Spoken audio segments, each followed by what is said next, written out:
So in the dark of the night, about 5 o'clock in the morning, authorities coming and removing now monuments in New Orleans that represent the Confederate Army and the men and women that put their lives on the line to fight in the Civil War. And the reason for that is, of course, that the Confederates didn't win the Civil War. That was slavery. The history of what took place in New Orleans and in the South is something I think most kids have been taught, certainly understand.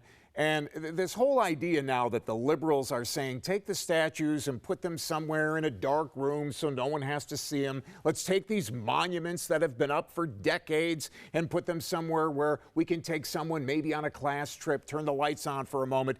I think it's ridiculous because, Quanell, it doesn't change what happened historically. And maybe it's good to see how things actually went here in the South. In school, we were never taught true history.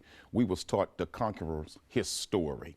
At the end of the day, I think it's a wonderful thing that the city of New Orleans is doing. I applaud the mayor for doing the right thing, pulling down those Confederate statues who all of them practically, mostly except one, were slave owners. And in fact, do you realize that men like Thomas Jefferson and Robert E. Lee was also having sex with little slave girl children? They were pedophiles and rapists.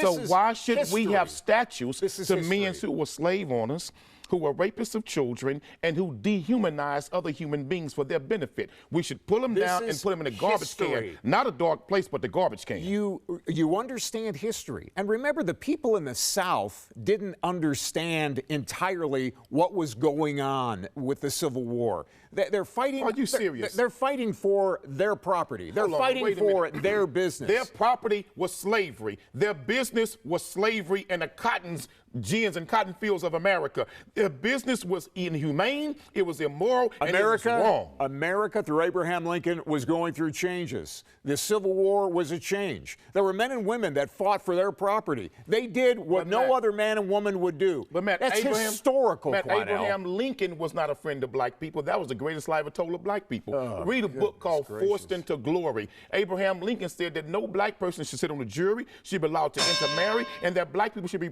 repatriated back to Africa. So Abraham Lincoln was not a friend of ours either. But he was forced to do it because he needed us to win the war. He needed black slaves to join that fight so they could win the war in the North. You want to tell an entirely different story. What you would like to do is change what took place in history so that people can understand why America is the way that it is today. I want the raw, unadulterated truth told about history and the lies to be cleaned up, because right now we're still telling lies to America's children on President's Day when some of them were slave owners. Then leave the statues and the monuments up, and you can have the discussion as they stare at what took place. Pull them racist down.